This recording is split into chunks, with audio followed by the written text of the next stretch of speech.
Strike up the organ, Jensen. Out there in Omaha, I've seen the Jello shots out there. The tally continues there. Carolina's still the betting favorite, odds on here. But what do you make so far of what you've seen here over the weekend in Omaha? Well, it's a big win last night. Carolina taking down West Virginia 5-2. That puts them in the catbird seat on the upper part of the bracket, or the left side, however you want to look at it. They are now 2-0 by virtue of that win there. That forces West Virginia to the elimination game after Troy dispatched of Ole Miss. And so that will be tomorrow afternoon between the Mountaineers and the Trojans. As you look at today's action, we'll have Alabama and Texas in the early game. That's an elimination game.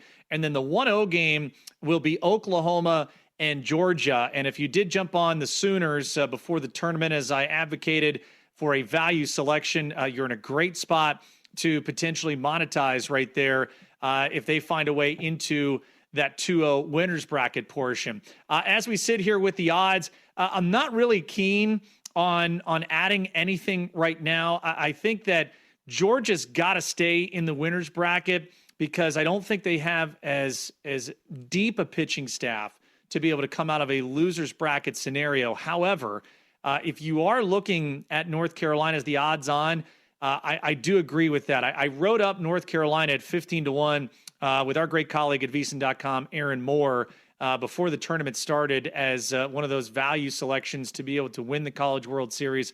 Of course, that is looking really, really solid right now. So as it stands today, we're going to take a look at a couple of options here.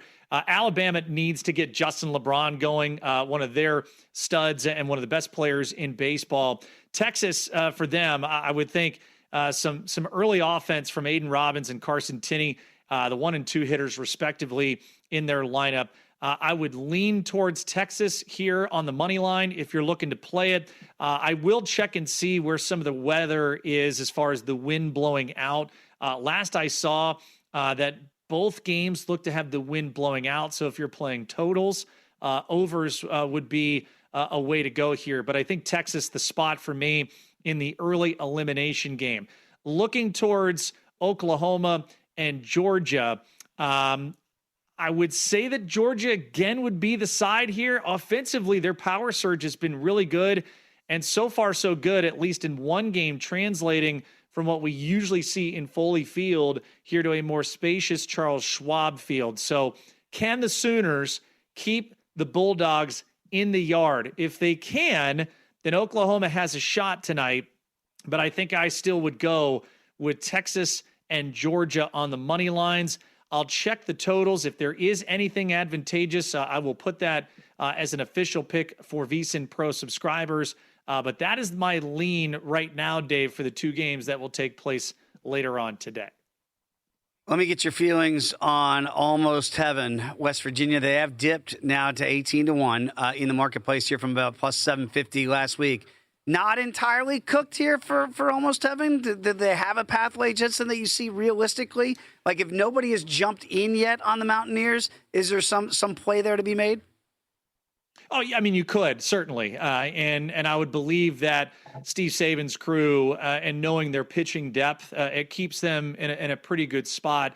You still get the off day today, but now how the tournament shakes up, Dave, you're going to have to play consecutive days here to try and get out of the losers bracket once you do that. And so North Carolina in the catbird seat because they have pretty much all of their pitching weapons that will be rested and available. Just remember, I believe it is 29 of the last 35 national champions, Dave, have come from being in that 2-0 catbird seat. So in a futures perspective here, if you're looking on the other side of the bracket, Oklahoma at 10-1, if you do feel that they can defeat Georgia today, that's the only actionable wager at the moment that I would advocate for, just knowing that that is a significant trend in the Men's College World Series, Dave. 29 of the last 35 national champions have come from being in that 2-0 spot after the first two respective games that they've played. We'll get into some of your best bets here on the diamond coming up in the next segment. But I want to do kind of another overview here as we're in the middle of June now. And we'll get to the All-Star break here in pretty short order. It'll come up before you know it.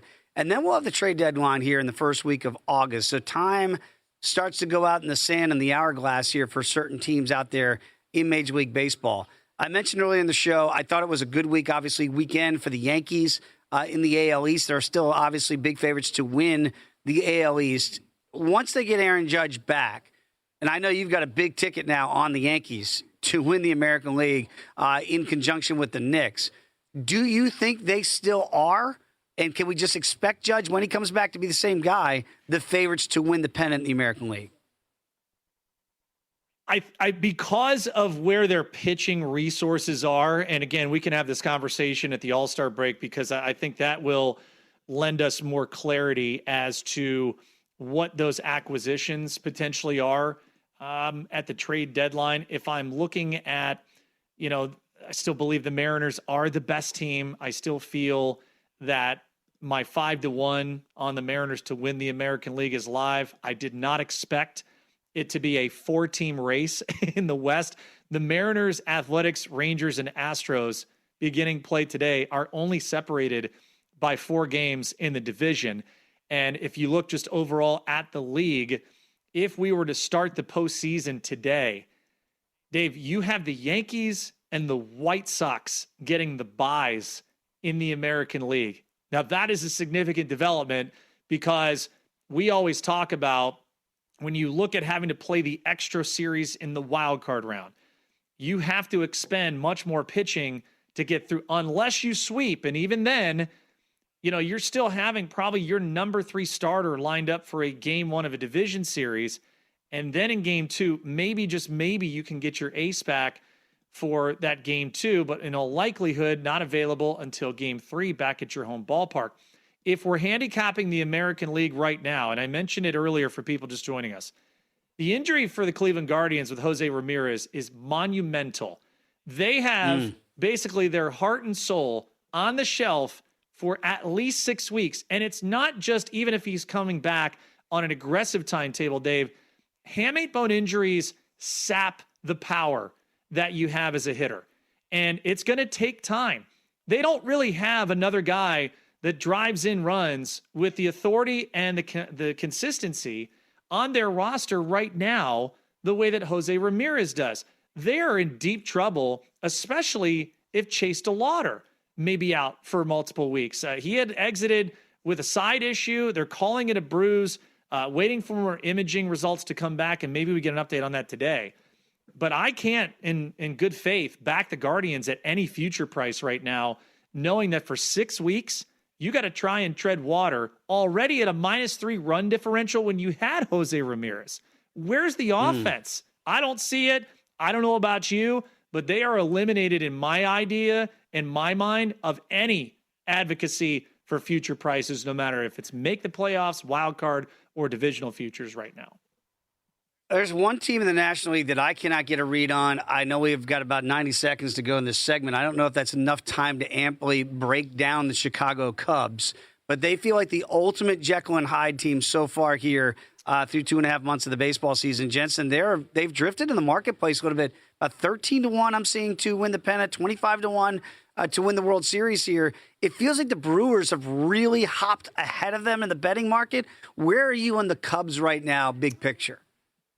Well, Mitch, I told you the starting pitching injuries, we're going to test them. It was Cade Horton first, then Matthew Boyd with the knee surgery, and it was such a weird injury playing with his kids. Still waiting for Justin Steele to get back here, and now Jamison Tyone with a strained hamstring just about a week ago. They have really been depleted. I told you that was the pin that I wanted to put in the Cubs evaluation. Let's see how they handle it. It has been rough, and then even more so. They're 27th in rotation ERA right now, Dave. They field it as well as anybody. Their defensive runs saved, second in baseball, but you got to get quality starting pitching. And right now, the way they are, 7.5 back in the Central, they're going to need a hell of a finish in this first half to be viable even in the division race. Yeah, look at the Phillies on the first page of the board now at plus $7 to win the pennant. Think about their start to the season. And the Cubs were the direct opposite of the year, and they're down to 13 to 1. How times have changed in Philly and the north side of Chicago. You are listening right now to VSiN. It is the Sports Betting Network. We're back with more by the books in a moment.